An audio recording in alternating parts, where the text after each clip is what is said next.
RRI Indonesia Inspirasi. Assalamualaikum warahmatullahi wabarakatuh. Selamat pagi pendengar RRI Bengkalis di mana saja berada. Kembali lagi kita bersua di pagi hari ini dalam Dialog Interaktif Negeri Junjungan Menyapa untuk hari ini Jumat 28 Juli 2023 bersama saya Maimunah Ismail. Ya, kita bersama dalam topik pagi hari ini pengawasan barang selundupan dari luar negeri melalui perbatasan Indonesia. Nah, Anda bisa bergabung bersama kami pendengar nantinya di layanan telepon 082388364742. Anda juga bisa mendengarkan kami melalui live streaming RRI Playgo dan juga dialog interaktif ini juga disiarkan langsung. Anda bisa mendengarkan dan melihat di live streaming Facebook RRI Bengkalis. Dan nantinya pendengar Anda juga bisa saksikan juga di YouTube RRI Bengkalis. Baik, topik pembahasan kita adalah pengawasan barang selundupan dari luar negeri melalui perbatasan Indonesia. Dan ini sudah hadir narasumber kita dari Kantor Pengawasan dan Pelayanan Bea Cukai atau KPPBC Tipe Madya Pabean C Kabupaten Bengkalis ya. Ini Bapak Aryadi Permana Hamdani yang merupakan Kepala Seksi Kepatuhan Internal dan Penyuluhan. Ya, disapa dulu. Selamat pagi. Assalamualaikum. Waalaikumsalam warahmatullahi wabarakatuh. Selamat pagi Mbak Maimunah ya dan pendengar sekalian. Apa kabar Pak Aryadi, sehat? Alhamdulillah sehat-sehat. Semoga pendengar semua juga sehat semua. Wah, ini suatu topik pembahasan yang sangat menarik ya, karena kita ketahui juga banyak sering kita dengarkan adanya barang selundupan dari luar negeri yang masuk ke Indonesia, khususnya di Kabupaten Bengkalis begitu ya Pak Aryadi. Nah, sebagaimana kita ketahui ini tugas dan fungsi Bea Cukai Bengkalis ini sangat penting ya dalam melaksanakan pengawasan dan pelayanan di bidang kepabeanan dan cukai dalam daerah wewenang ataupun KPPBC TMPC Bengkalis berdasarkan peraturan perundang-undangan. Nah, bisa sedikit Bapak jabarkan apa saja tugas dan fungsi dari Bea Cukai ini? Silakan Pak Aryadi. Baik, terima kasih Mbak Maimunah.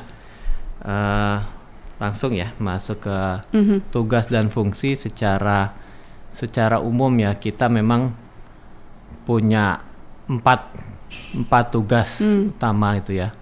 Yang pertama itu sebagai revenue collector, kemudian ada community protector, kemudian ada industrial assistance, sama yang terakhir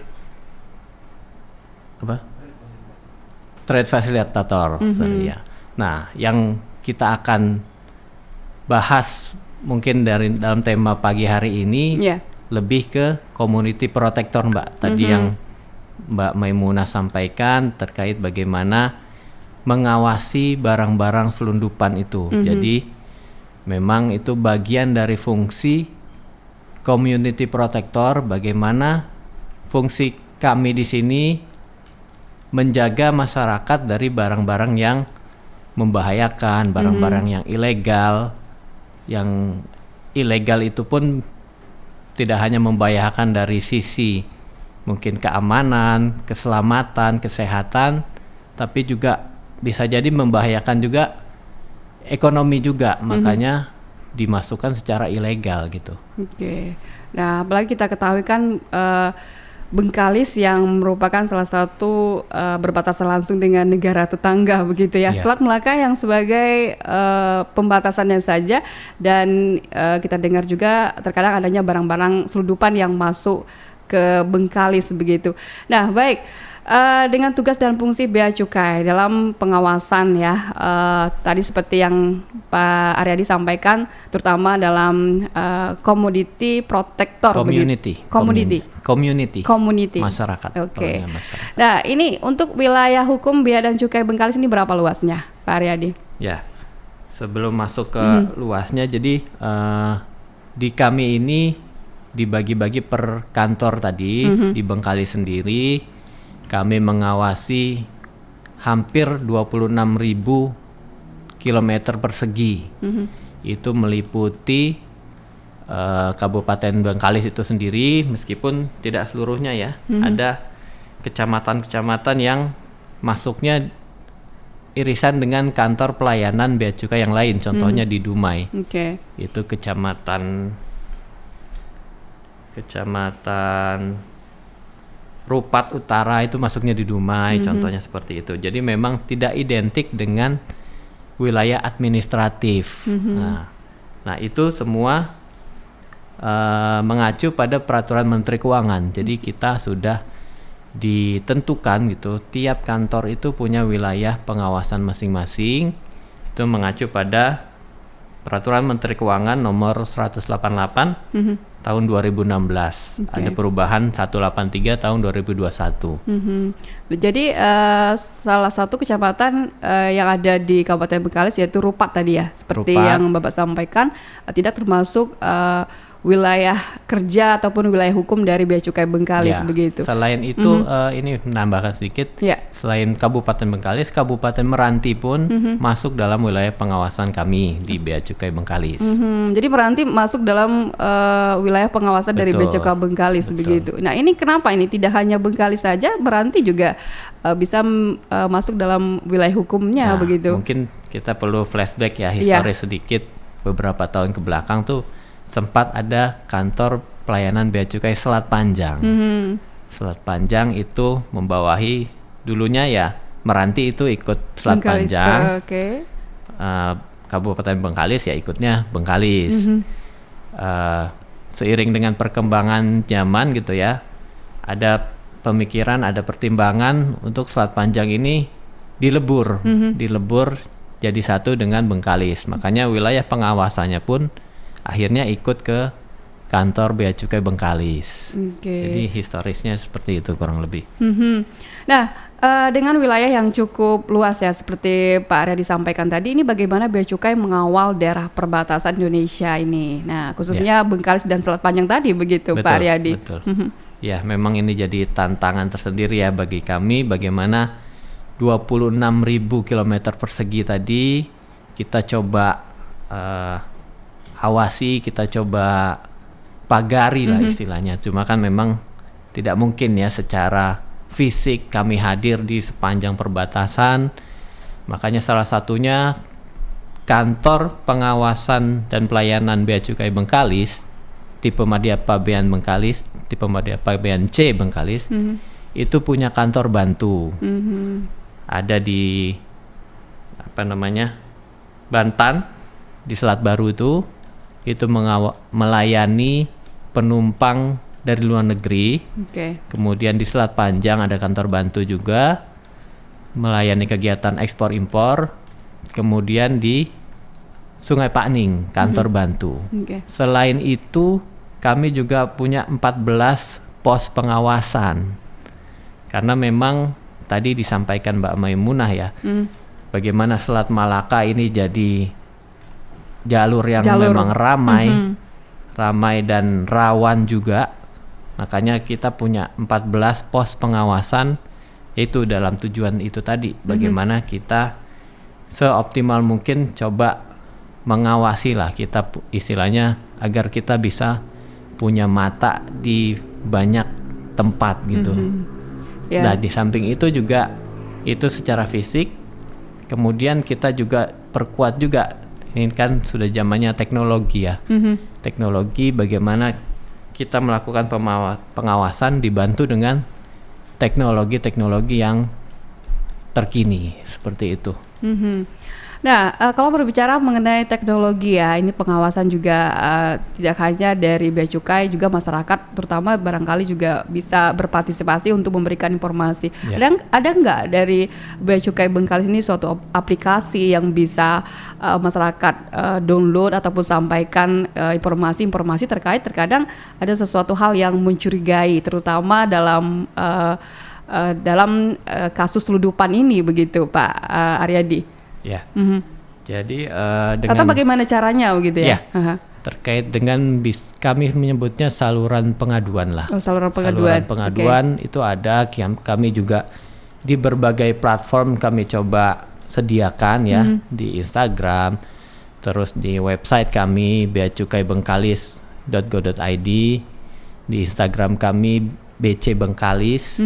Kemudian kami ada selain untuk pengaduan juga sarana publikasi juga ya di YouTube, di Twitter, atau bisa langsung datang ke kantor kami tadi, baik itu yang di Bengkalis maupun di kantor Bantu.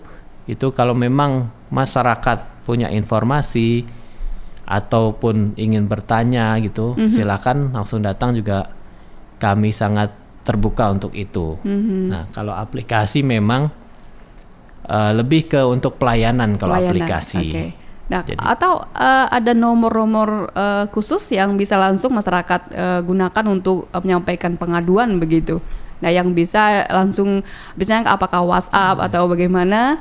Dan ini kan cepat begitu ya, diketahui informasi dan juga dari Bea Cukai Bengkalis cepat tanggap dan bergerak begitu.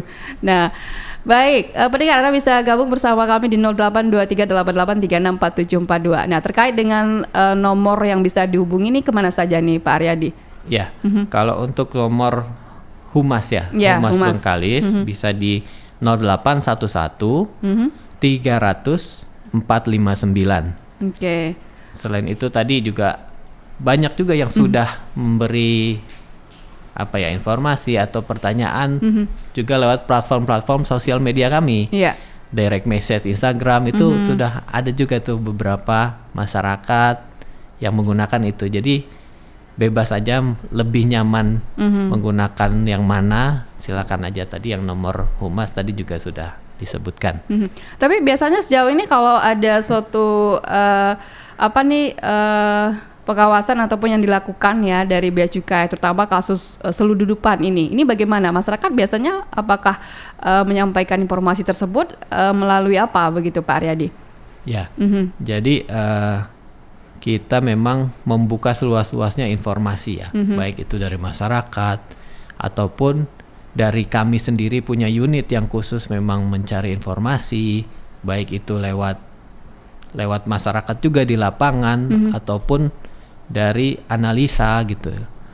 Dan juga ini mulai masuk ya ke kolaborasi juga kita dengan APH lainnya. Jadi memang kita namanya kita cari informasi ya, kita membuka telinga kita semaksimal mungkin ya untuk mendapatkan informasi yang kita butuhkan, untuk nanti kita proses relevan tidaknya, terus akurat tidaknya ya. Untuk nanti bisa kita dalami, kita tindak lanjuti seperti itu. Baik ya, seperti disampaikan tadi ada nomor khusus ya, nomor Humas yang bisa dihubungi 0811 300 4590 begitu ya, Pak Aryadi. Nah, kalau sejauh ini untuk kasus-kasus ataupun operasi-operasi pasar yang dilakukan ya melalui Bea Cukai ini, informasinya didapatkan dari mana ini? Masyarakat yang yang menyampaikan atau melalui patroli begitu? Kalau operasi-operasi pasar memang lebih banyak kami melalui patroli. Melalui patroli. Kami juga punya program memang sudah kita, itu kalau di kami jadi semacam istilahnya indikator kinerja utama. Jadi di antara program-programnya yaitu salah satunya itu tadi operasi pasar. Kita punya program dalam 1 tahun kita harus melakukan berapa kali atau berapa banyak objek yang didatangi, dan tentunya juga kita manage, kita lakukan manajemen resiko. Mana-mana yang dalam penilaian kita itu punya resiko tinggi, itu akan jadi prioritas untuk dilakukan operasi pasar terlebih dahulu, seperti itu. Baik. Dikombinasikan dengan informasi masyarakat juga. Ini informasi masyarakat yang juga sangat membantu ya. Betul. Pak Aryadi. Nah, Pak Aryadi, ini sejauh ini apa saja barang ilegal yang sering masuk di wilayah Indonesia, khususnya melalui Bengkalis ini? Kan kemarin juga kita sudah ketahui rokok begitu. Mungkin ada barang-barang lainnya. Kalau rokok ini bagaimana ceritanya ini, Pak Aryadi? Ya, mungkin secara umum dulu ya.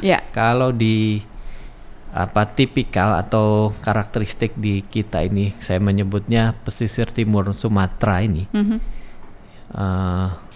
Mungkin tidak seluruhnya pesisir timur Sumatera, tapi Bengkalis itu yang kuat memang jalur narkotika, Mbak.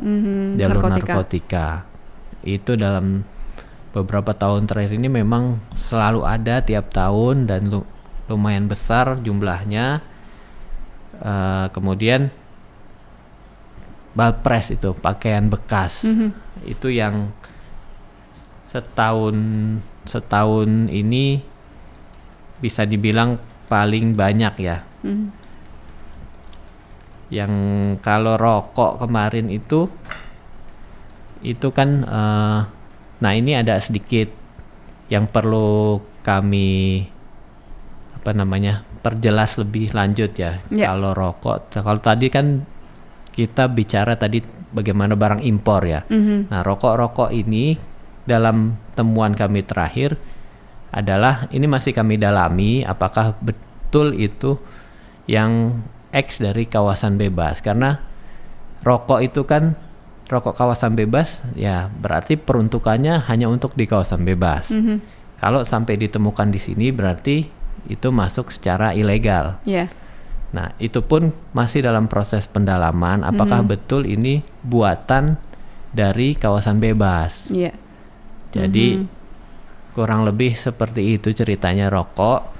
Dan selain kawasan bebas, rokok yang sering jadi tangkapan itu biasanya produksi dalam negeri, Mbak.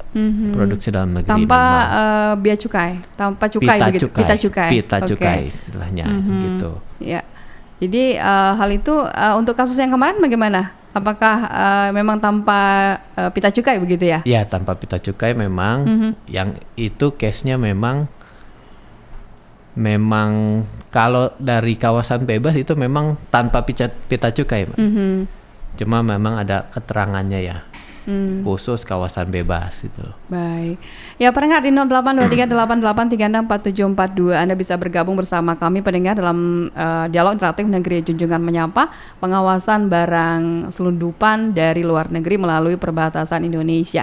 Anda juga bisa mengajukan pertanyaan ya di nomor yang sama melalui WhatsApp dan juga melalui Facebook RRI Bengkalis ya, live streaming. Pak Aryadi, kita jeda sejenak, nanti akan kembali sesaat lagi untuk Anda. Tetap bersama kami Pro 1 RRI Bengkalis.